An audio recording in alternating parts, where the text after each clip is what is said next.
Shabbat Shalom, familia, que el Eterno los bendiga. Damos gracias al Padre Celestial por dejarnos llegar a este tiempo de espacio sagrado que se denomina el Shabbat. Amén.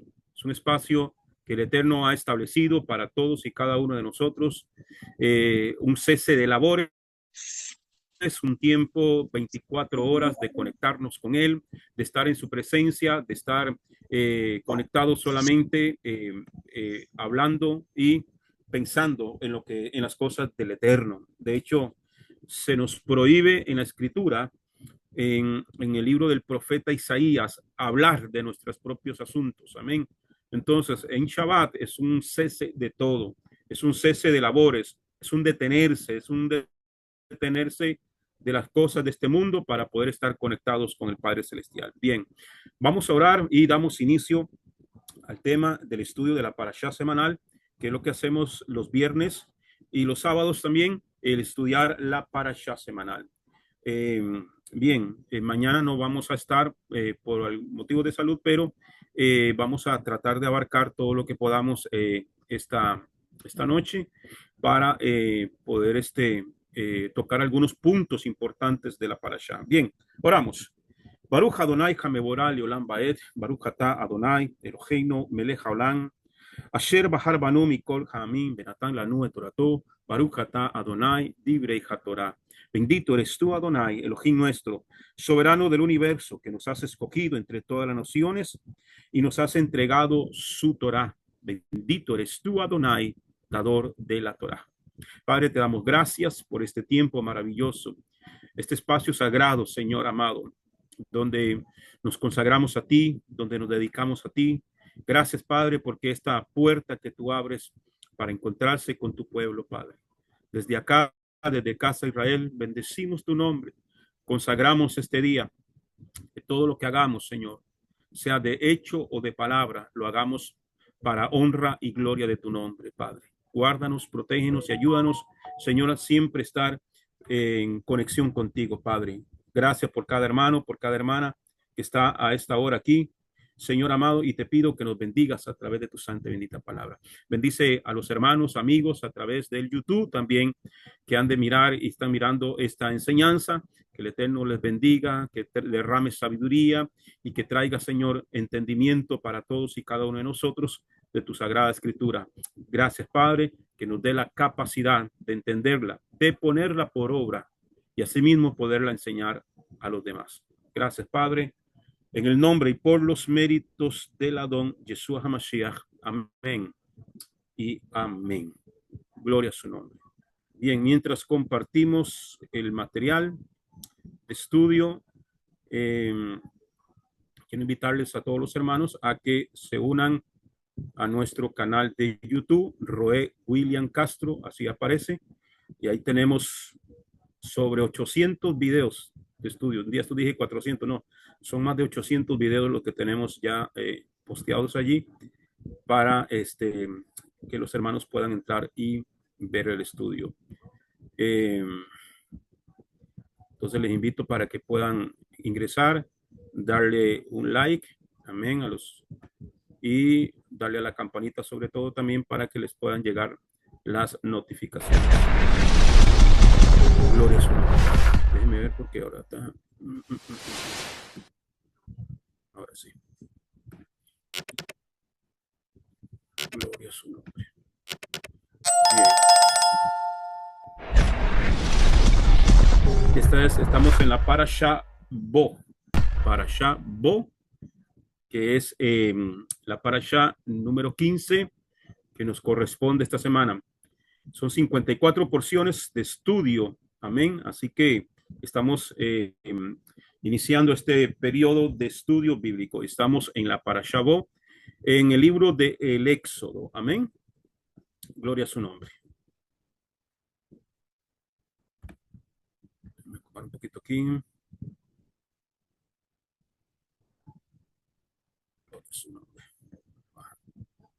Ahora sí. Bien. La parashá Bo, que se encuentra en el libro de Shemot. Shemot es lo que conocemos como el libro del Éxodo. El Éxodo es la palabra griega. Amén. Shemot es el nombre del libro. ¿Qué significa Shemot significa nombres. Amén. Esta parashá, la parashá Bo, se encuentra en Éxodo capítulo 10, versículos del 1 al 11. Ahí se encuentran ubicadas las 7 aliyot. Amén. Y como siempre, agradeciendo a los hermanos que siempre nos ayudan para grabar las lecturas que compartimos durante la semana, para que los hermanos y amigos puedan ir escuchando y a la hora de llegar al estudio ya entendemos más o menos de qué trata el tema. Bien, la Haftará en el libro del profeta Jeremías 46, 13 al 28, la Mishnah Natzarita o lectura del Brit Hadashah, o Nuevo Testamento, Primera de Corintios 11, 20 al 34. Ahí estuvimos durante la semana. Bien, como siempre utilizamos, hoy vamos a utilizar la metodología de nuestro Morel Rico Cortés. Amén. Sobre todo lo que es importante conocer, lo que es la escalera educativa. Amén. Esta escalera nos ayuda mucho para entender los contextos de las Sagradas Escrituras. Cuando estudiamos la Biblia y no entendemos el contexto, hermano, ahí es ahí donde comenzamos a tener diferentes problemas de interpretación. Bien, panorama general de esta parashá. El término bo significa ve o ven. Simboliza la invitación de Adonai a Moisés para actuar en colaboración divina para ir ante Faraón. Esta invitación enseña a los creyentes que el servicio al Eterno no es un camino solitario, sino uno de comunión y obediencia. Los siervos de Adonai no actúan por iniciativa propia, sino en sintonía y alineación con su voluntad. Este principio es fundamental para la vida de fe, enfatizando la importancia de seguir los designios y la guía de Elohim en todas las acciones. La Parashá Bo narra las últimas 3 plagas que Adonai envía sobre Egipto: las langostas, tinieblas y la muerte de los primogénitos. Elohim instruye a los israelitas sobre la celebración de Pesaj, incluyendo el sacrificio del cordero, y marcar las puertas con su sangre para evitar la última plaga. Tras la muerte de los primogénitos, Faraón libera finalmente a los israelitas, quienes comienzan su éxodo, su salida hacia la libertad y el cumplimiento de la promesa divina. Amén. Esto es un panorama general de lo que conlleva esta parashá Bo. La orden del Eterno en Éxodo 10, 1 y 2. Vamos a hacer un preámbulo, pero ahorita vamos a tocar algunos puntos y vamos a utilizar algunos recursos para dar algunas explicaciones. Bien, Éxodo capítulo 10, versículo 1 y 2 dice: Hashem dijo a Moisés: ve a Faraón, pues yo he hecho endurecer su corazón y el corazón de sus siervos, para mandar en medio de ellos estas señales mías, para que cuentes a oídos de tus hijos y de los hijos de tus hijos lo que yo ejecuté en Egipto y mis señales que puse entre ellos, para que sepáis que yo soy Hashem, que yo soy Elohim, que yo soy Dios. Amén. Entonces, aquí hay en estos 2 versículos se encierra que podríamos solamente en estos 2 versículos llevarnos toda la enseñanza. La orden fue clara: ve a Faraón, o ven a Faraón, lo traducen otras versiones. ¿Qué objetivo tendría ir nuevamente después de haber sido rechazado y engañado tantas veces? Más aún cuando se le dice nuevamente que el faraón, que el corazón de Faraón sigue endurecido.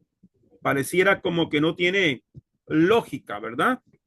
Que el Señor le diga a Moisés que se vuelva a presentar una vez más a Faraón, ya que tantas veces le había dicho que sí lo iba a dejar libre al pueblo, y cuando el Eterno venía y quitaba las plagas en el clamor que Moisés hacía, Entonces el corazón de Faraón se volvía a endurecer y no lo dejaba ir y se retractaba una, otra y otra vez.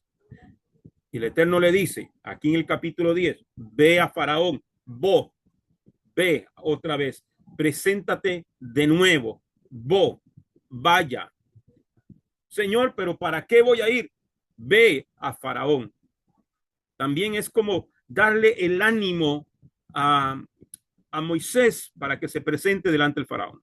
A veces no entendemos los planes del Eterno porque estamos mirando las circunstancias y no al Elohim que controla las circunstancias. ¿Okay? Aunque muchas veces pareciera que las cosas no tienen razón ni sentido de ser, Dios tiene todo bajo control. Nuestra misión es obedecer. Esa es nuestra misión, obediencia. La palabra obediencia, hermano, es una palabra tan fácil, pero que conlleva, hermano, muchas veces esas complicaciones, porque nuestra mente o nuestros sentidos, o nuestra vista nos dice, no, pero mire lo que está ocurriendo, no, pero mire lo que está pasando. Me recuerda también al profeta Jeremías, por ejemplo, cuando Jeremías dice la escritura, Jeremías hace una oración al Eterno y dice, cuántas veces abro mi boca, cuántas veces hablo, solamente encuentro grito y violencia. Nadie aquí se está arrepintiendo, nadie me está haciendo caso.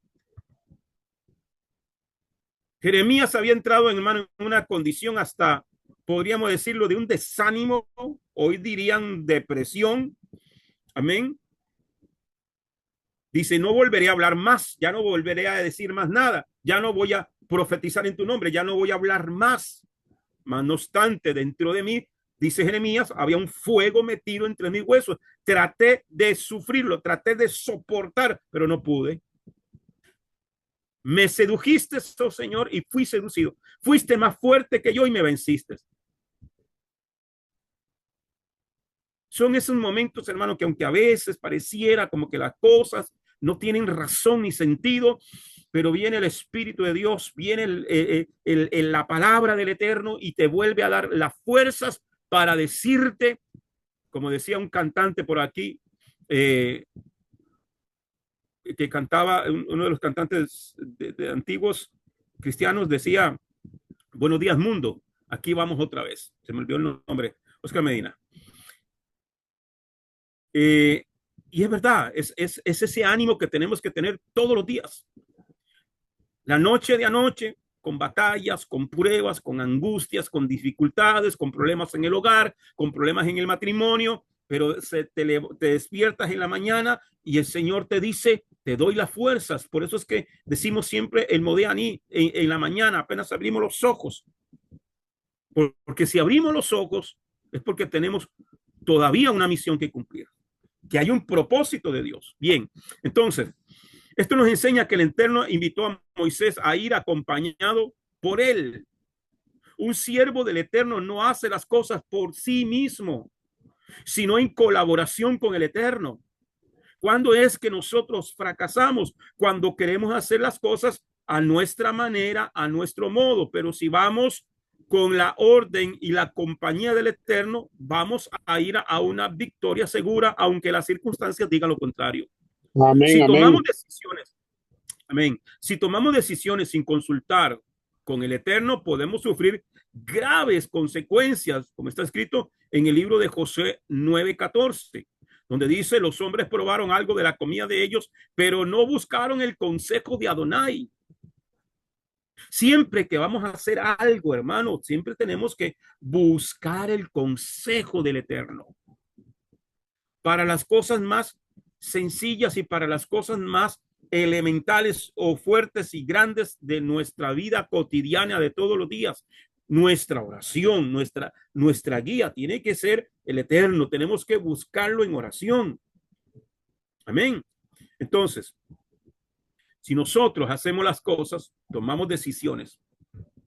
Una de las frases muy comunes que yo escuchaba dentro en el otro campamento era, hermano, la palabra estrategia, estrategia de evangelización, estrategia de no sé qué, estrategia de aquí.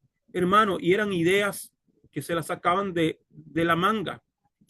Con esa frase, estrategias, metieron los mimos, metieron los payasos, metieron reggaetón, metieron el bachata, metieron un montón de cosas dentro de las congregaciones copiadas del mundo, copiadas del mundo.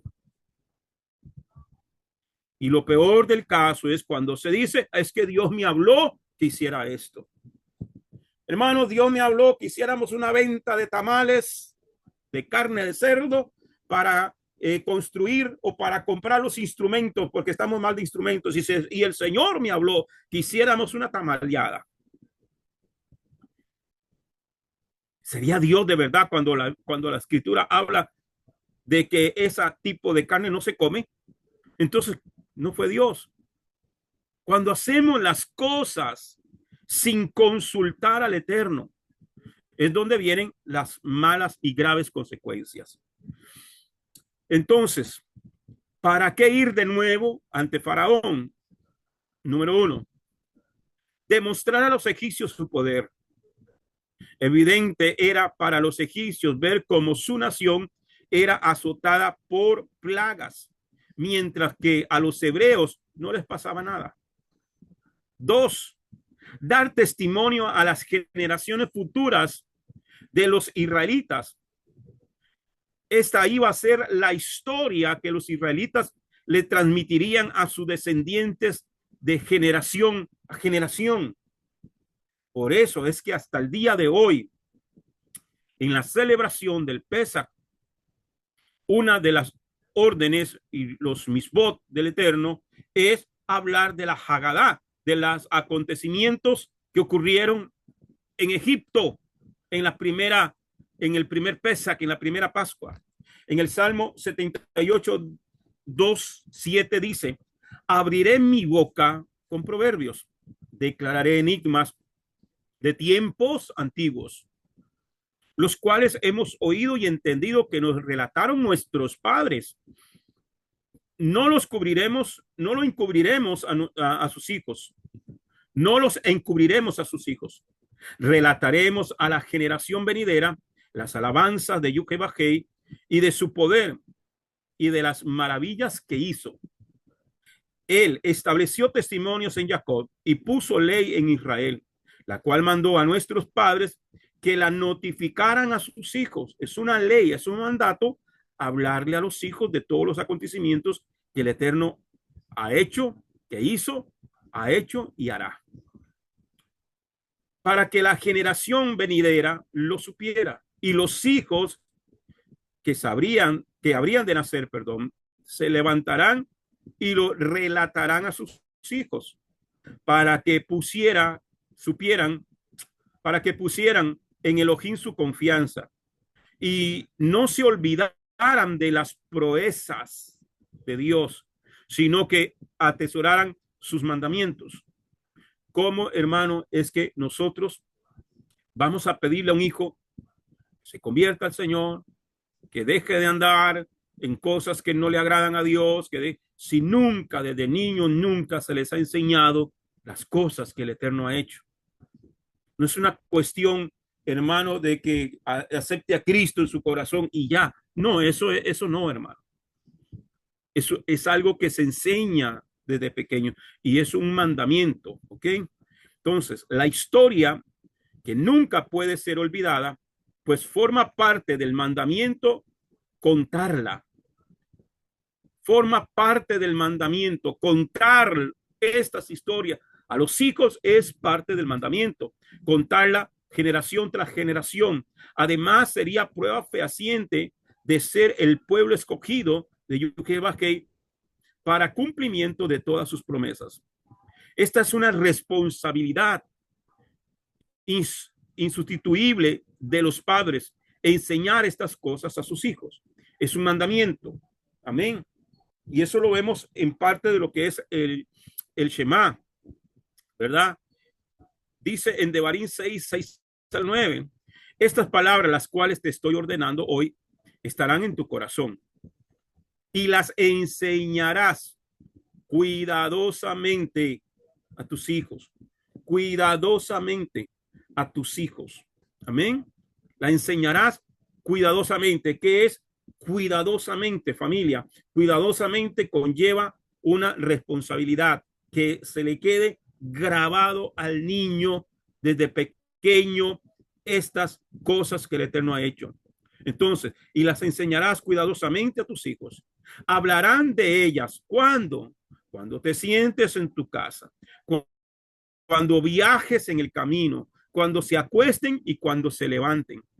Átenlas en su mano como señal.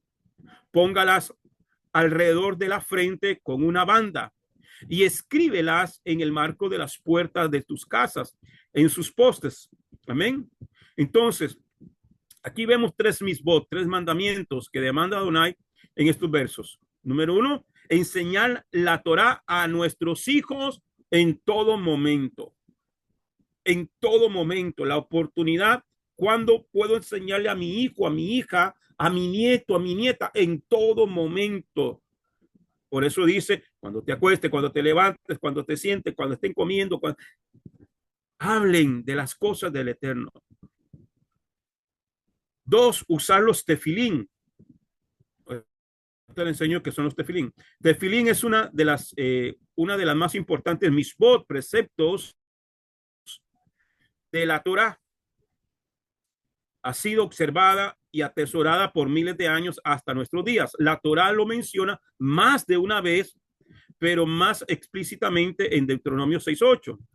Los atarás como señal sobre tu brazo y serán un recordatorio entre tus ojos.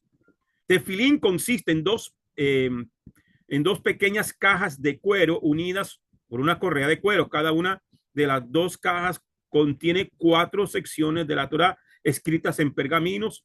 Esos pasajes son, amén. Esto es un tefilín que el pueblo judío lo usa y que nosotros debemos de usarlo. ¿Por qué? Porque está escrito. ¿Por qué? Porque es un mandamiento. Amén. Entonces, eso es un tefilín. ¿Ok? En estas cajitas de cuero, unas para la frente, otras para el brazo. ¿Ok? Entonces, ahí lo vemos. Entonces, a veces la gente critica cosas desde la plataforma de la ignorancia. Entonces, ahí está escrito. Entonces, ¿qué viene escrito? ¿Qué hay? ¿Cuáles pergaminos están metidos aquí en estas cajitas, en estas dos cajitas? El Shema, escucha Israel, amén, que es de Barín 6:4-9, Deuteronomio 6:4-9, está en una de esas cajitas, amén. Dice, Shema Israel, Adonai Eloheinu, Adonai Echad, escucha Israel, Adonai nuestro Elohim, Adonai uno es lo que recitamos nosotros en la mañana cuando nos levantamos y en la noche cuando nos acostamos. Amarás a Adonai, tu Elohim, con todo tu corazón, con toda tu alma y con toda tu fuerza. Estas palabras, las cuales te estoy ordenando hoy, estarán en tu corazón y las enseñarás cuidadosamente a tus hijos. Hablarás de ellas cuando se sienten en tu casa, cuando viajen en el camino, cuando se acuesten y cuando se levanten. Átenlas en su mano como señal, póngalas alrededor de la frente con una banda y escríbelas en los marcos de las puertas de su casa y en sus postes. Amén. Entonces, contiene también lo que es veía, cumplirás de Barín, Deuteronomio 11:13-21, que expresa la promesa de Elohim de que nos recompensará si seguimos observando los preceptos de la Torá y nos advierte de la retribución por desobedecerlas. Vamos a leer de Barín, Deuteronomios 11:13-16. Eso es lo que va en los tefilín. Así que si ustedes escuchan cuidadosamente a mis misbot que les estoy dando hoy, amar a Adonai, su Elohim, y servirle con todo su corazón y con todo su ser, entonces yo daré a su tierra la lluvia en las temporadas correctas, incluyendo la lluvia temprana de otoño y la lluvia tardía de primavera. para que recojan su trigo, vino nuevo y aceite de oliva. Y yo les daré hierbas de campo para su ganado, con el resultado de que ustedes comerán y estarán satisfechos. Pero tengan cuidado, no se dejen ser seducidos para que se vuelvan a un lado, sirviendo a otros dioses y adorándolos. ¿Amén?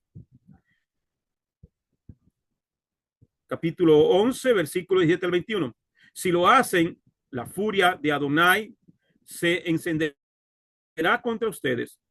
Él cerrará el cielo para que no haya lluvia. La tierra no dará su producto y ustedes rápidamente pasarán de la buena tierra que Adonai Jehová les está dando. Por lo tanto, ustedes almacenarán hasta estas palabras mías en su corazón y en todo su ser.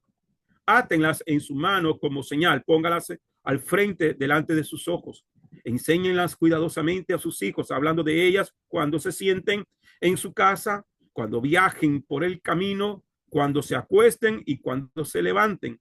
Y escríbelas en los marcos de las puertas de su casa y en sus postes, para que ustedes y sus hijos vivan larga vida en la tierra que Adonai Jehová juró a sus padres que le daría a ellos por el tiempo que haya el cielo sobre la tierra. ¿Qué otra cosa contiene?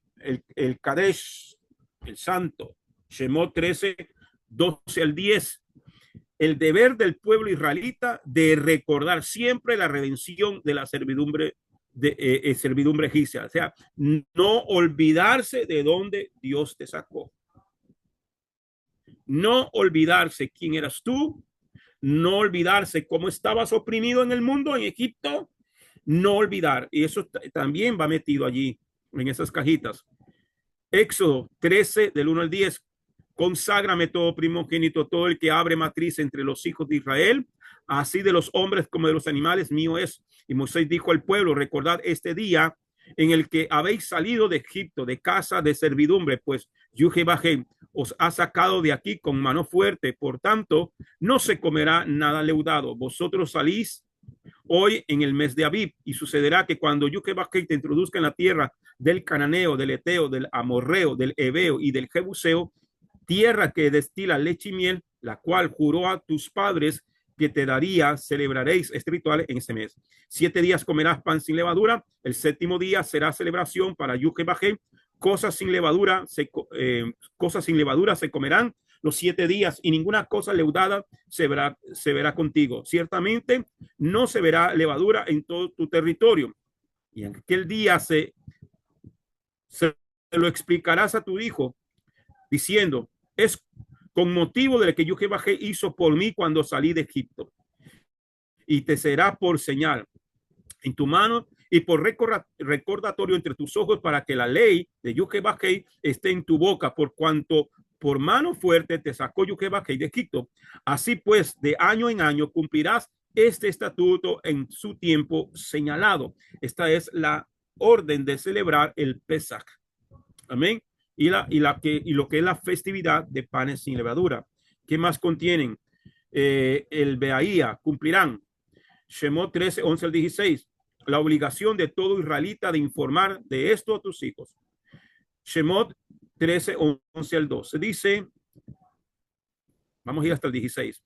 Cuando Elohim traiga a la tierra de los cananeos, como él juró a ustedes y a sus padres, y se las dé a ustedes, ustedes apartarán para Elohim todo lo primero. Todo lo primero es nacido del vientre. Todo lo que primero, que es nacido del vientre, todo animal primogénito macho pertenecerá a Elohim. Todo primogénito de un asno redimirán con un cordero, pero si escogen no redimirlo, quebrarán su servicio. Pero el pueblo redimirán todo hijo primogénito. Cuando en tiempo futuro tu hijo te pregunte, ¿qué es esto? Entonces di a él, con una mano poderosa Elohim nos sacó de Misrayim, fuera del yugo de la esclavitud. Cuando Faraón no quería dejarnos ir, Elohim mató todos los primogénitos machos en la tierra de Misrayim, a ambos primogénitos de humanos y primogénitos de animales.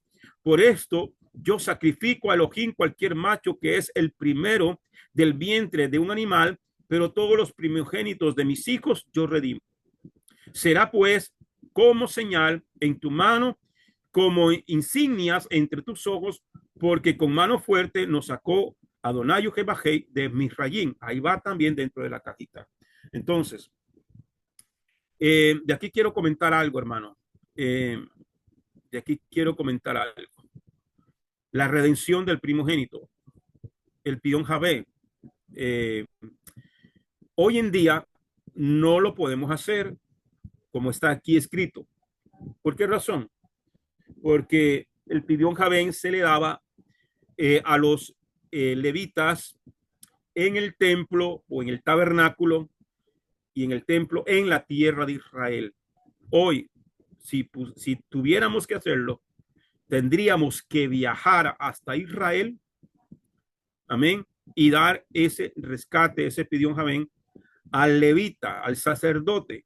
Hoy no está en función el templo, aunque hay levitas, no están en función porque no hay templo, entonces no se puede hacer. Dentro de lo que es raíces hebreas y otras denominaciones, exigen el Pidón Javé. Y eso no se puede hacer, porque eso se llama usurpación. Amén. Bien.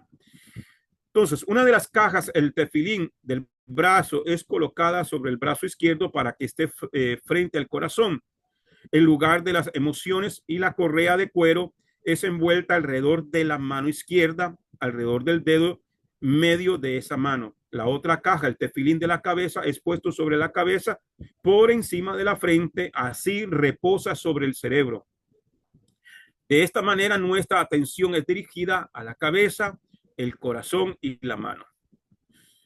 Esto nos enseña a dedicarnos al servicio a Elohim en todo lo que pensamos, sentimos y hacemos.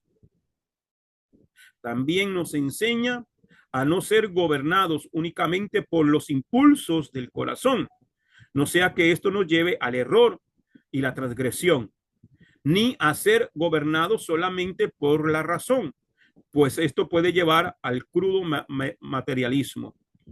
Al ser puesto en el brazo opuesto al corazón y sobre la cabeza, los tefilín significan la sumisión de la mente, corazón y acciones al Todopoderoso, como así también el gobierno del intelecto sobre las emociones. Amén. Y el otro mandamiento que vimos ahí, que viene en lo que es en el Shema, es poner la mesuzá. Amén. Poner la mesuzá. La porción de la Torá que se pone en los marcos de las puertas se llama mesuzá. Oramos cuando salimos de casa, que Abba Yujebajei nos proteja, que disperse nuestros enemigos y cuide nuestra salida y nuestra entrada en el nombre de Yeshua HaMashiach. Amén. Esta es la oración que debemos hacer cuando salimos de casa, ya sea hacer un mandado, ya sea para el estudio, ya sea para el trabajo, ya sea que vas de paseo, que vas de visita, lo que salgas. Cuando salgas, debemos de hacer esa oración. Entonces, cuando cumplimos con el mandamiento de la mesuzá, estamos estableciendo la bendición de Devarim 28:6. Bendito tú cuando salgas y bendito cuando entres. Amén. ¿Qué es la mesuzá? Yo tengo la mía por aquí, que la hice. Okay. La mesuzá, bueno, yo la abrí ahora para poder enseñar a ustedes. No sé si se lo logran ver. Bueno, esto es una mesuzá. Es una cajita que tiene una letra Shin. ¿Okay? Dentro de esta cajita, usted la clava ahí en el marco de la puerta principal o atrás, sobre todo en la principal del frente, y trae un pergamino escrito en hebreo. Amén. Eso es lo que viene aquí enrollado, y ahí está estas frases que estamos leyendo ahorita. ¿Okay? Esto va introducido aquí y esto va ahí. Entonces, cuando nosotros salimos, hacemos esa declaración de fe, amén, esa oración de protección, Y cuando venimos, damos gracias al Padre porque nos regresó con vida. ¿Okay? Éxodo 19 dice, Moisés respondió, nos iremos con nuestros jóvenes y con nuestros ancianos, con hijos e hijas. Nos iremos con nuestras ovejas y vacadas, porque tenemos una festividad para Yuhei. ¿Okay? Entonces, Moisés, perdón, Moisés, hermano, si usted ha puesto cuidado a la lectura durante esta semana, cuando Faraón decía, está bien, los voy a dejar ahí, pero deja a los niños. No. Bueno, deje los ancianos. No. Que las mujeres se queden aquí, vayan solamente los hombres. No. Bueno, vayan todos, pero dejen los animales aquí. No. Todo le pertenece a Dios. Amén. Entonces, la idea de Yuhei no era salvar parte del pueblo, sino a todo el pueblo. Eso incluía a las mujeres, los ancianos y los niños. Mujeres, ancianos y niños. Amén. Junto con los varones. El Eterno no quiere un pueblo dividido. En el ejad del pueblo y la unidad de todos los hermanos está el poder de Yuhei. El rey David manifiesta por el Ruach en el Tefilín, en Tejilín 133, Salmo 133. Mirad cuán bueno y cuán agradable es que los hermanos vivan juntos en armonía. A veces estamos juntos, pero no en armonía. Amén. Es como aceite fragante sobre la cabeza que fluye descendiendo sobre la barba de Aarón. Eso habla de la unción sacerdotal y baja hasta los tzitzillot de sus vestiduras. Es como rocío de Hermón que desciende sobre las montañas de Sión, pues allí Adonai Yuhei ordenó la bendición de vida eterna. Lamentablemente no es aún fácil lograrlo y en realidad es triste, pero la armonía no predomina ni en el mundo ni en las congregaciones. Las personas están en desacuerdo y causan división por asuntos sin importancia.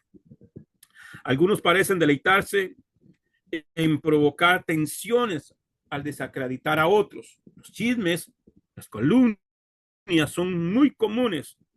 Que este pasaje sea una reflexión de bendición para todos nosotros y a la Quejilá.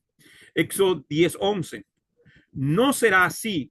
Id ahora vosotros los varones y servid a Yuhei, pues esto es lo que buscáis. Y los echaron de la presencia de Faraón. Faraón quería tener una garantía de que ellos volverían. Esto nos lleva a pensar que sin la familia no hay libertad plena. Porque usted puede estar en el camino, usted puede estar en Torah, usted puede estar, pero si tienes un hijo descarriado en vicios o lo que sea, usted está pensando, no tienes esa plena libertad. Por eso es que hay que clamar tanto por los hijos, por la familia y hablarles y enseñarles, aunque les caigamos pesado, aunque no nos quieran oír, hermano. Esa palabra no vuelve vacía. El hombre fue diseñado para ser parte de una familia. La soledad y el individualismo rompen el diseño divino para el hombre. El concepto de familia trasciende y se levanta no solo como núcleo de la sociedad, sino que es el perfecto modelo de cuidado, seguridad y desarrollo, tanto individual como grupal. Por eso, hermano, es que nosotros, más que vernos como una congregación, debemos de vernos como familia. Sí, más que vernos como una congregación, tenemos que vernos como familia. Amén, amén, gloria a Dios. Amén. Apoyarnos como familia, apoyarnos como hermanos. Amén. Usted sabía que lo que se conoce como la iglesia primitiva, entre ellos no se llamaban cristianos. Ya lo hemos explicado muchas veces, que la palabra cristiano era una forma despectiva que los del mundo le pusieron así a los creyentes en Mashiach. Pero ¿cómo se llamaban ellos? Se llamaban de dos maneras. Entre ellos se trataban de hermanos, hermano y hermana. y se llamaban los del camino. Haderek, los del camino. Entonces, tenemos que aprender a vernos como una familia. Amén. Y apoyarnos como familia en todos los aspectos. Entonces, frase como no es bueno que el hombre esté solo o dos son mejor que uno, marcan la relevancia que el Eterno establece para los seres humanos. Pero más allá de este efecto social común en todas las culturas de la tierra, hay uno que se sobrepone a estos límites comunes y es el que Yeshua mismo presenta en Yohanan 17, 20 al 21. Evangelio de Juan 17, 20 al 21 dice, pero no ruego solo por estos, sino también por los que han de creer en mí por la palabra de ellos, para que todos sean uno. Aquí este uno, la palabra hebrea es echad, para que sean uno como tú, Padre, en mí y yo en ti, que también ellos estén en nosotros, para que el mundo crea que tú me enviaste. Una de las cosas que el mundo tiene que ver en nosotros es que hay un ejad. Pero si vivimos y nos oyen hablando mal de Julano, de Mengano, de Perencejo y tirándonos uno con otros, que podemos tener diferencias, claro, entre la humanidad siempre van a haber diferencias, siempre van a haber pensamientos que tal vez no estamos de acuerdo, pero no significa que tenemos que estar en pleito, divididos, utilizando la shonjará, hablando mal de un hermano y luego venir y darle un abrazo y decirle el Eterno te bendiga o Dios te bendiga. Una de las características que dice Mashiach es que la unidad va a señalar que somos hijos de Dios. Amén. Romanos 12, 4 al 5 dice, porque como en un solo cuerpo tenemos muchos miembros, pero todos los miembros no tienen la misma función. Así nosotros, siendo muchos, formamos un solo cuerpo en el Mashiach. Y como miembros todos nos pertenecemos unos a otros. Amén. Eso es importante. Todos tenemos una función.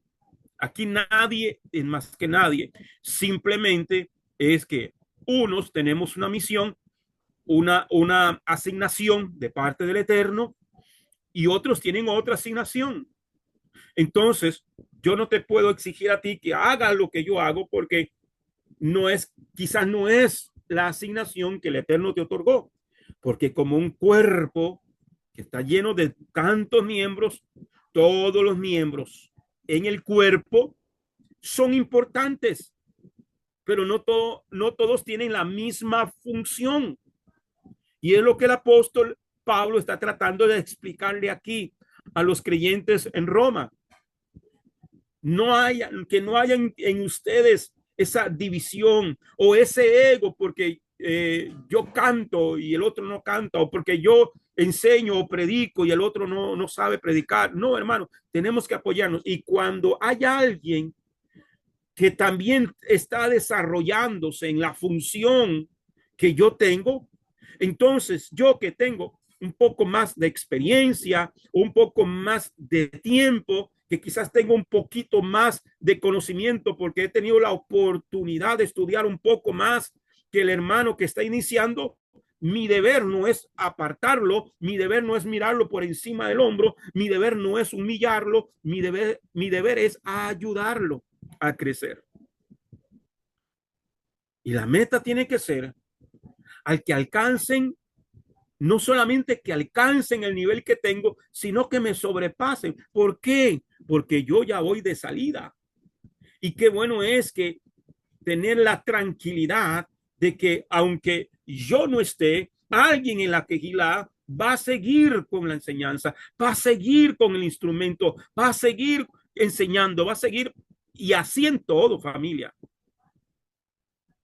Amén. Así en todo.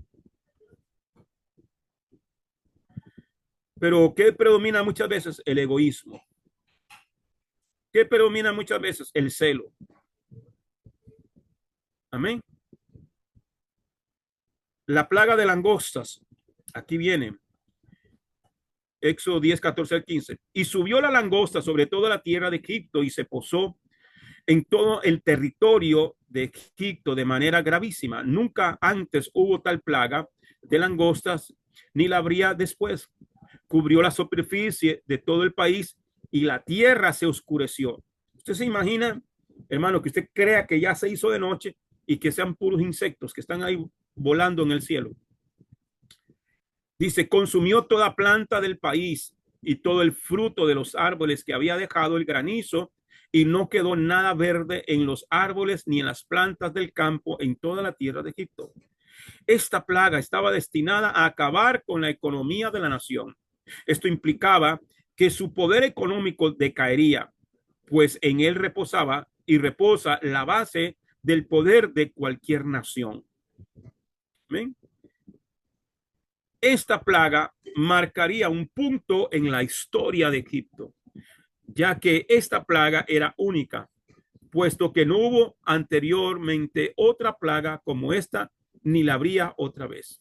Esta plaga, al igual que todas las demás, ya sea de forma directa o como efecto secundario, traería pobreza destinada en el ámbito espiritual a tal propósito. Por eso la escritura nos dice en Devarim, capítulo 28, versículo 13 al 38, serás tan devastado mientras te conviertes en un proverbio y el hazme reír entre todos los pueblos a los cuales Adonai Jehová te llevará. Llevarás mucha cera, semilla, al campo, pero recogerás poco, porque la langosta la devorará. Amén. Esto también habla, hermano, en el ámbito espiritual. Amén. Habla del ámbito espiritual.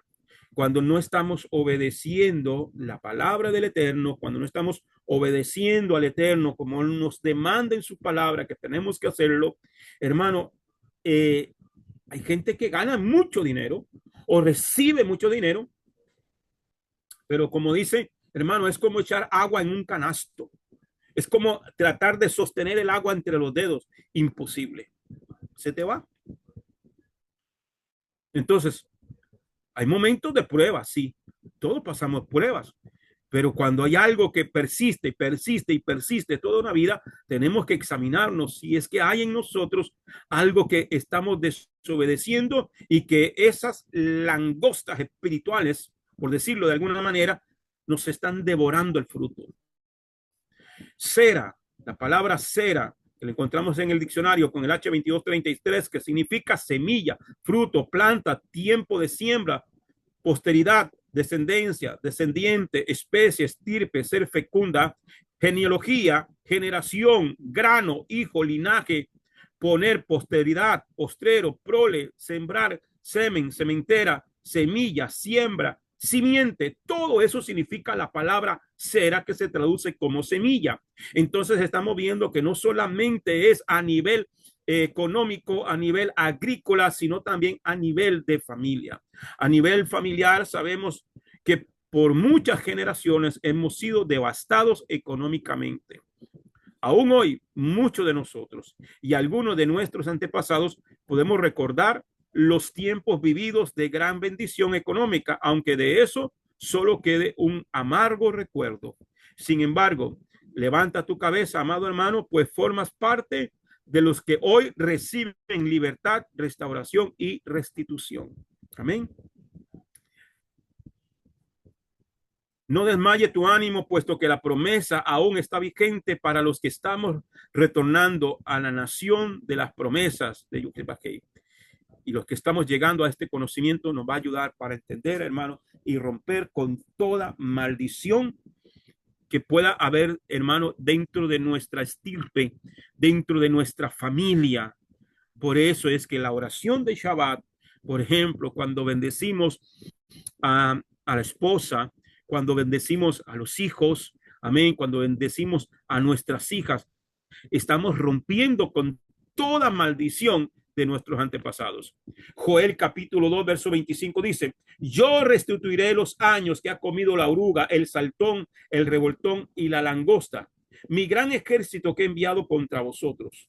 El Eterno promete la restauración de todo en gran abundancia, pero hace la salvedad que fue él que envió la maldición, mi gran ejército que mandé contra ustedes, y es el mismo quien retribuye con escasez la desobediencia de su pueblo.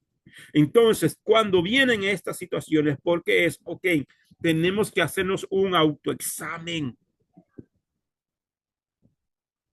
Le estoy dando un derecho legal para que el enemigo ataque mis finanzas y mi familia, mi hogar y mi matrimonio. Ok, tenemos que examinarnos. Antes de señalar a la esposa, a quien sea, mirémonos para adentro, hagamos un autoexamen, pongámonos a cuentas con Dios, pidamos perdón a Dios primero, hermano, y después podemos, hermano, romper con toda cadena de maldición. Tenemos autoridad para reprender toda malicia del diablo. Éxodo capítulo 10, versículo 21 al 23, luego dijo: yo que bajé a Moisés, extiende tu mano hacia los cielos para que haya oscuridad sobre la tierra de Egipto, una oscuridad tal que se palpe. Y Moisés extendió su mano a los cielos y hubo una densa oscuridad por toda la tierra de Egipto durante 3 días. No se veía el uno al otro, ni nadie se levantó de su lugar en 3 días. Pero para todos los hijos de Israel hubo luz en sus asentamientos. Tremendo. La palabra hebrea usada para densa es afelá. La encontramos en el diccionario hebreo con el 653. Afelá, que significa oscuridad, desgracia, ocultar, densa, oscurecer, oscuridad, tiniebla. Y ese es, yo no sé si a usted le ha pasado, hermano, pero hay tinieblas, hay oscuridad que no solamente es la oscuridad que no logras ver, sino que te produce temor, ¿cierto? Hay una oscuridad que te produce temor, porque más que algo físico es algo espiritual también. Mientras que tinieblas, amén, es el 28-22, cosen, y significa oscuridad, oscuro, sombrío, tenebroso, tiniebla. Como se observa, ambas palabras son en cierta manera sinónimas, pero la segunda se usa alegóricamente para hablar de muerte, destrucción, ignorancia. Todo eso conlleva la palabra oscuridad. Y cuando utiliza densa oscuridad, significa que era algo no normal. Por lo que podemos deducir que se trataba de unas tinieblas de carácter tanto físico como espiritual. Este hecho es igual a la situación espiritual de la humanidad hoy en día. Mientras estemos en Yukebaque, estaremos andando en luz, porque Él es luz. Primera de Juan 1, 5 al 7 dice: y este es el mensaje que de Él hemos oído y lo proclamamos a ustedes. Adonai Yukebaque es luz y no hay ninguna oscuridad en Él. Si declaramos que tenemos comunión con Él y caminamos en oscuridad, estamos mintiendo y no estamos viviendo en la verdad. Pero si andamos en luz, como Él está en luz, entonces tenemos comunión entre nosotros. La sangre de Jesús, su Hijo, nos limpia de todo pecado. Efesios capítulo 5, versículo 8 al 9. Pues ustedes estaban en tinieblas, pero ahora, unidos con el Adón, son luz. Vivan como hijos de luz. Vivan como hijos de luz. Pues el fruto de la luz es todo tipo de bondad, justicia y verdad. De manera contraria sucede con los que no están en Yukebaje, que andan en tinieblas. Amén. Bien, la última plaga. Voy concluyendo, familia. La última plaga. Pues Yukebaje había dicho a Moisés: aún traeré una plaga. Éxodo 11 del 1 al 3. Aún traeré una plaga más sobre Faraón y sobre Egipto.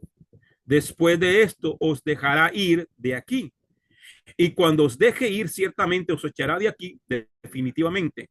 Habla ahora oídos del pueblo para que cada varón pida a su vecino y cada mujer a su vecina utensilios de plata y utensilios de oro. Porque Yuhebajei había dado gracia al pueblo ante los ojos de los egipcios. Y él mismo, Moisés, era muy estimado en la tierra de Egipto ante los ojos de los siervos de Faraón y ante los ojos del pueblo. Vendría la última plaga, aquella que finalmente les traería la liberación definitiva. Es por eso que los israelitas tenían que prepararse, tenían que recaudar fondos para lo que se avecinaba.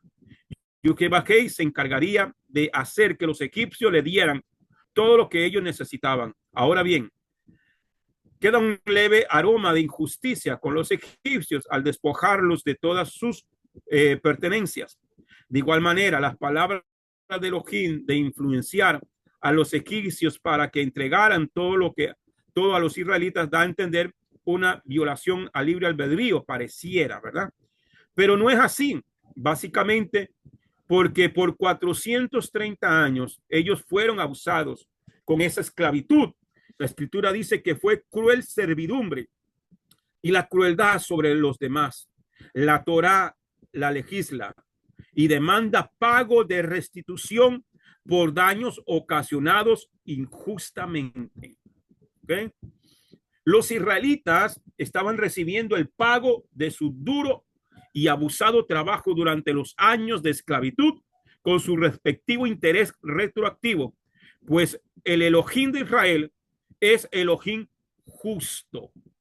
El pasaje nos narra también que Moshe era un hombre muy respetado, no solo por los israelitas, sino también por los egipcios y especialmente por los siervos de Faraón.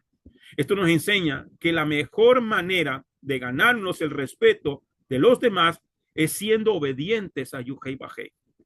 No se puede negociar los principios con tal de agradar a las personas. Todo lo contrario, cuando eres fiel a tus principios, serás respetado por los demás. Como dice en Mishle 16:7, Proverbios 16:7. Cuando los caminos del hombre complacen a Adonai Yuhebajei, él hace que aún sus enemigos estén en paz con él. Cuando usted respeta a Dios y la gente mira que usted es un hombre, una mujer de Dios, te van a respetar. El respeto no se impone, el respeto se gana. ¿Cómo se gana? Obedeciendo a Dios. Mishle 3:4. Entonces alcanzará favor y estima a la vista de Adonai Yuhebajei y de la gente. Éxodo 11:4-6. Añadió Moisés, así dice Yuhebajei, como a la medianoche yo saldré por en medio de Egipto y morirá todo primogénito en la tierra de Egipto, desde el primogénito de Faraón que se sienta en su trono hasta el primogénito de la esclava tras las piedras de molino y todo primogénito de los animales. Y habrá gran clamor por toda la tierra de Egipto como nunca hubo ni habrá jamás. ¿Ok? Entonces, aquí hay algo, hermano, en el capítulo 12 también que yo quiero comentarle un poquito. Para ir terminando, ya con esto cierro.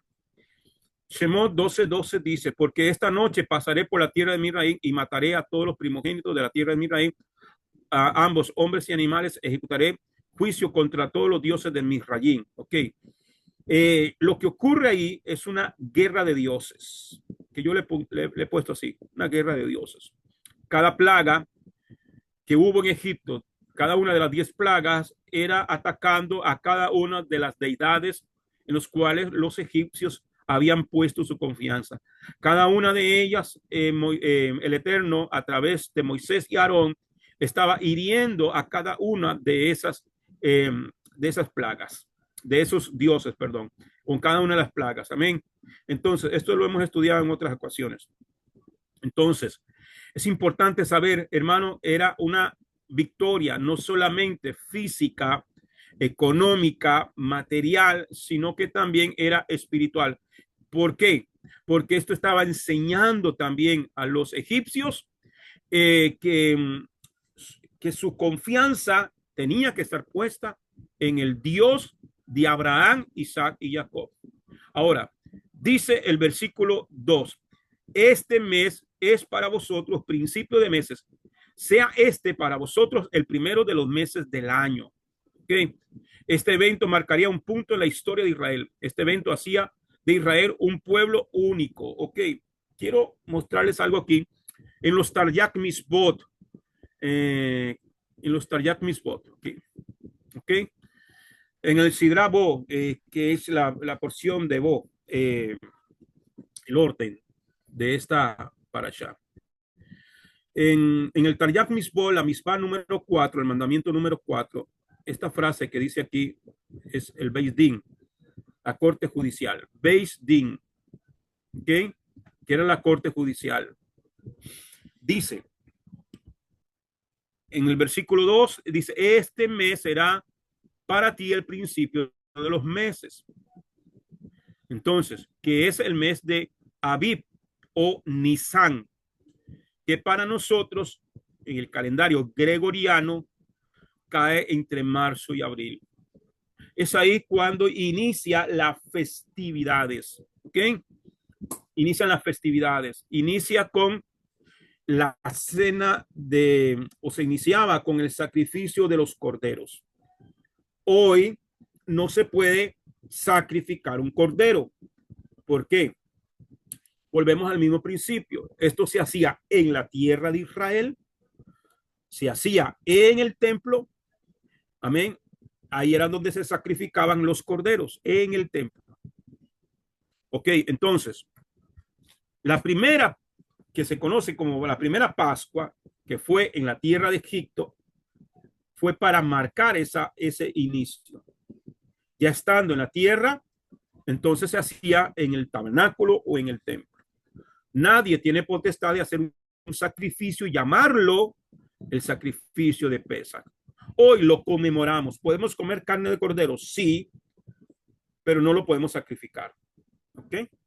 Entonces, algo más que quiero enseñar aquí.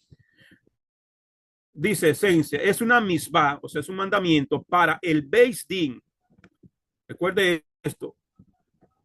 Es una misbah para el Beis Din, santificar cada nuevo mes y establecer las fechas de todos los Yomim Tovim, de acuerdo con esa santificación. O sea, que los únicos que podían hacer declaración del nuevo mes en Israel era el Beis Din, la corte judicial, que eran 70 varones del pueblo de Israel, que estaban conformados por líderes de las tribus, por rabinos, por sacerdotes, levitas. Ok. El Beis Din dice, el Beis Din anunciará y declararía el nuevo mes basado en el testimonio de dos testigos confiables que dijeron que habían visto la luna en su reaparición, lo que conocemos como la luna nueva. Solo después de que el Beis Din examinó cuidadosamente a los testigos para determinar la confiabilidad de su testimonio, el Beis Din declarará: este día es santificado. ¿Ok? Lo que conocemos como Rosh Hodesh, que es el inicio de mes o cabeza de mes. ¿Quién podía declarar el Rosh Hodesh? El Beis Din. Nadie. Llámese rabino, llámese raíces hebreas, llámese como se llame. No tiene poder ni autoridad para hacer declaraciones de que vi la luna nueva y entonces yo declaro que hoy es tal día. No. Ok. Entonces, solamente el Beis Din. El Beis Din anunciará y declararía el nuevo mes basado en el testimonio de dos testigos confiables que dijeron que habían visto la luna nueva, la luna en su reaparición. Solo después del Beis Din examinó cuidadosamente a los testigos para determinar la confiabilidad de su testimonio. El Beis Din declarará: este día es santificado. Si los testigos aparecieron el día 30 del mes anterior, ese día se declaró Rosh Hodesh. Pero si no llegaban testigos el día 30, Rosh Hodesh se celebraba automáticamente el día 31. ¿Okay? Solo los Beis Din, oiga bien, solo los Beis Din, o sea, la corte judicial, que consiste en rabinos Aquí dice Rabino, pero ya le expliqué que en la época de, desde Moisés en adelante hasta Mashiach, eran, estaba conformado por líderes de las tribus y levitas, debidamente ordenados, autorizados con autoridad para juzgar en la Eretz Israel, ¿ok? ¿Dónde se hacía esta declaración? En Eretz Israel, en la tierra de Israel. Tenían el poder de santificar la luna nueva. Por lo tanto, cuando Hillel Hanosí, o sea, Hillel segundo, el Nasí, el Hanosí significa el líder. Quiere decir que para la época del primer templo, el que era líder de este Sanedrín se llamó Hillel. Segundo, descendiente de Hillel, el de la época de Yeshua. ¿Ok? Quien fue uno de los últimos sabios en ser conferido como ordenación. Se dio cuenta de que la existencia misma del Sanedrín estaba en grave peligro debido a las severas persecuciones a los que los gobiernos gentiles sometían a los judíos. Abolió, ¿quién? Hillel. Tenía la autoridad para hacerlo. Abolió la santificación de la luna nueva basándose en testigos presenciales. ¿Ok? Entonces, esa declaración que se utilizaba a testigos presenciales quedó abolida. ¿Por cuál motivo? Por la persecución que Roma, cuando aparece Constantino y todos sus secuaces, comienzan a perseguir a todos los judíos.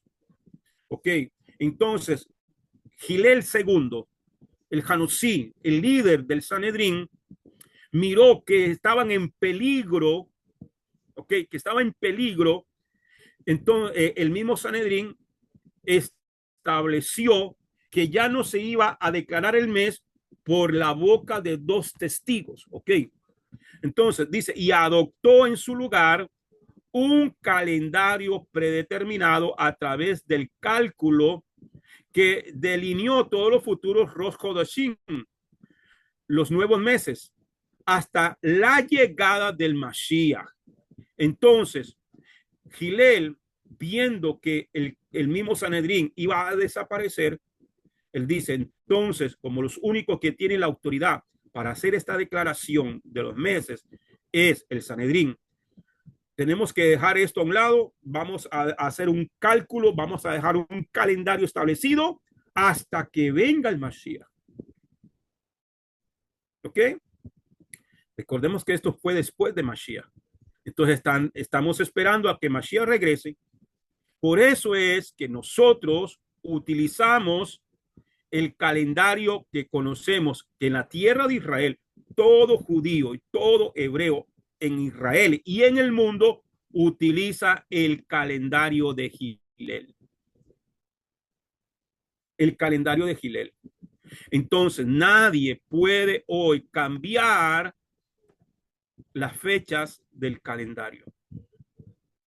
Estamos en el 5786, ¿basado en qué? En el calendario de Hillel. Pero hayan aparecido calendarios de calendarios. El calendario, ay, se me escapa ahorita, que está en el 5995, porque según las cuentas hay un desfase de años y de tiempo que no se ha contado. Ahora apareció el calendario de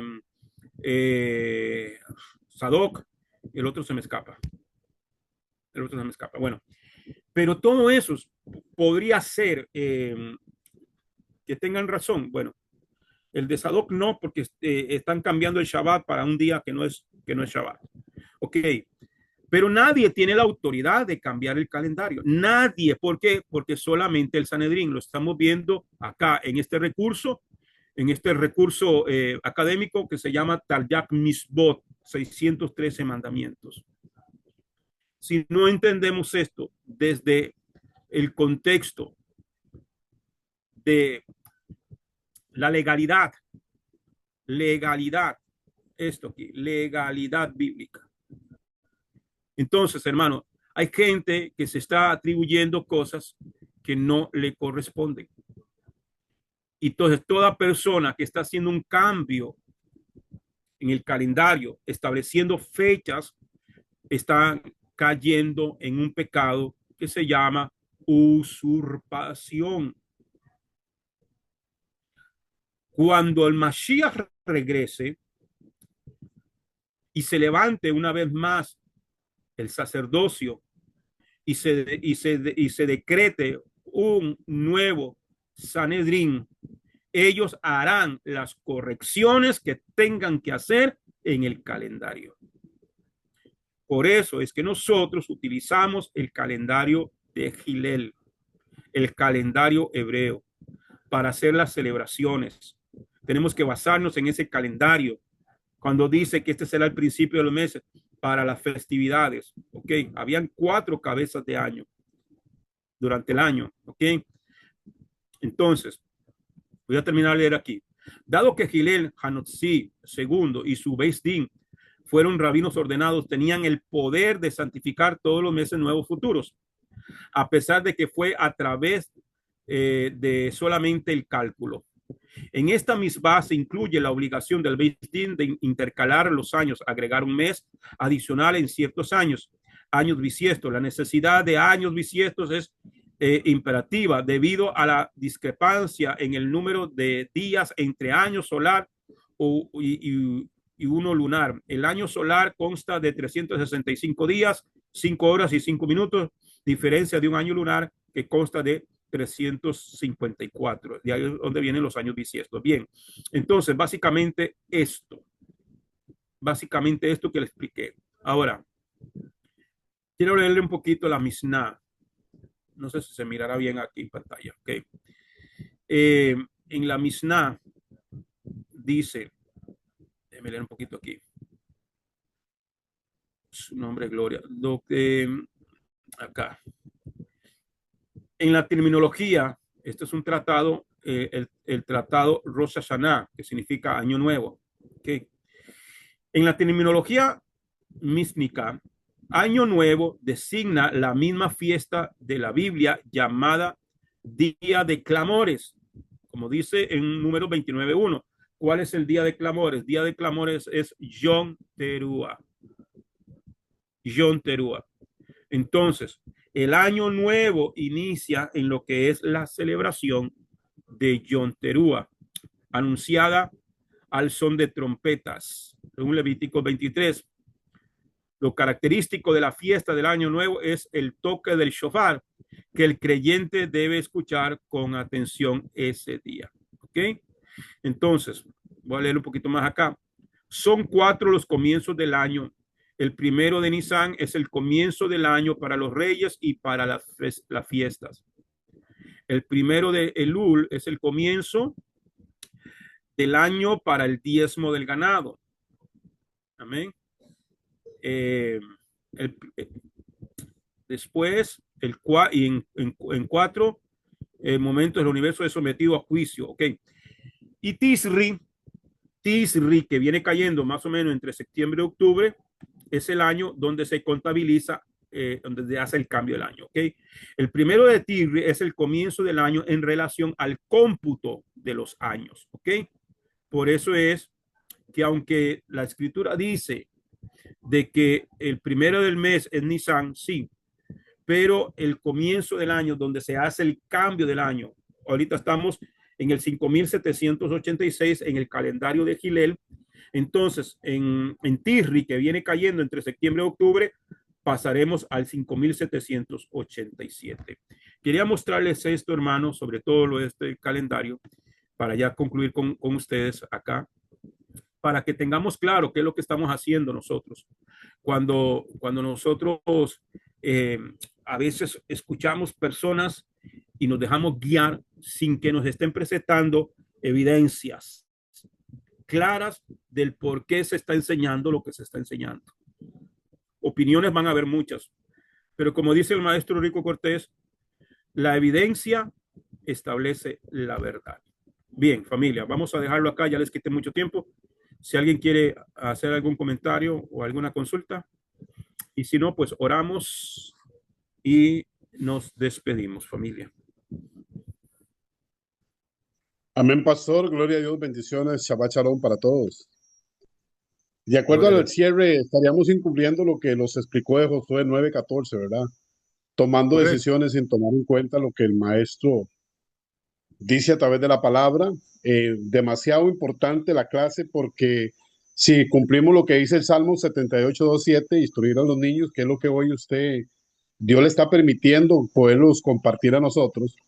Y ahora nosotros poder transmitir a nuestras generaciones todas estas verdades que están ahí, pues los van a solventar un montón de errores que se están cometiendo. Y Romanos 12:4-5, que los hablaba, pues toda la verdad, hoy al lugar de apoyar a una persona que de repente va avanzando uno más que el otro, lo que hacemos es ponerle la patica en la cabeza y si se queda que le vaya bien. Deberíamos de Sí, apoyarlos todos porque al final usted lo dijo, todos unidos, hermanos o hermanas, juntos, para poder avanzar a través de lo que el Eterno los dice a través de la palabra. Que el Eterno le continúe bendiciendo a usted y a cada uno de los hermanos. gracias, hermano. Hay algo, hay algo, hermano, que uno debemos de entender. Hay que tener humildad. Humildad del que enseña, de no ser egoísta, de dar lo que tiene, pero también el receptor, el alumno, el talmidín, el, el discípulo, tienen que tener humildad para dejarse enseñar. Yo siempre, Sí, amén. yo siempre he utilizado, yo siempre he utilizado una frase de toda mi vida de tener un espíritu educable. Cuando uno tiene un espíritu educable, entonces hay cosas que a veces al principio cuestan mucho entenderlas. Por ejemplo, todos saben que yo estudio con More Rico y a él se lo he dicho, inclusive yo se lo he dicho a él, un día esto se lo dije, por cierto. Y yo ya tengo varios años de estudiar con él y yo le dije, yo le decía de estos, a mí me costó mucho entenderlo, muchísimo, pero no lo deseché. Hay gente que lo desecha a uno porque no lo entienden al principio, porque los temas son muy profundos, los temas son muy, entonces, y a veces como traemos la cabeza llena de ideas, de doctrinas que nos trajimos del otro campamento, y sacar eso de la casa, como sacar los muebles viejos de la casa. Hay muebles que usted metió a la casa que el día que usted los va a sacar, usted no supo cómo entraron a tu casa. Usted los mueve para un lado, los mueve para otro y se hacen difíciles de sacarlos. A veces estamos así, nuestra cabeza tenemos tantos chunches, como decimos popularmente en Costa Rica, eh, tan, tantos muebles viejos y queremos sacarlos y a veces nos cuesta sacarlos. Pero hay que tener esa humildad, hay que tener un espíritu educable, hermano. El maestro, como tal, debemos de tener la iniciativa y la humildad, hermano, porque yo sufrí mucho en lo personal, sufrí mucho por el desconocimiento, sufrí de burlas que por no tener el conocimiento, siendo un muchachito y tirarme al agua al ministerio. Y yo me di cuenta, gracias al Señor, muy temprano, que yo tenía que estudiar. Y entonces yo me dejé enseñar, porque yo no quería sufrir. Y llegué a Torah y tengo y debo de tener, por eso tengo los maestros. Y aunque hemos avanzado en el conocimiento, no voy a desechar al maestro que tengo o a los maestros que tengo. ¿Por qué? Porque en esto se aprende todos los días. Entonces, tenemos que tener esa humildad para seguir aprendiendo todos los días. Amén. Bien, familia. Vamos a orar Amén, pastor. entonces. Amén. Vamos a orar para despedirnos. Mañana no vamos a estar, así que yo espero que usted concluya su Shabbat de una manera de mucha bendición y espero que esta enseñanza, que hoy nos alargamos un poquito más, pueda ser de bendición a su vida. Amén. Bien.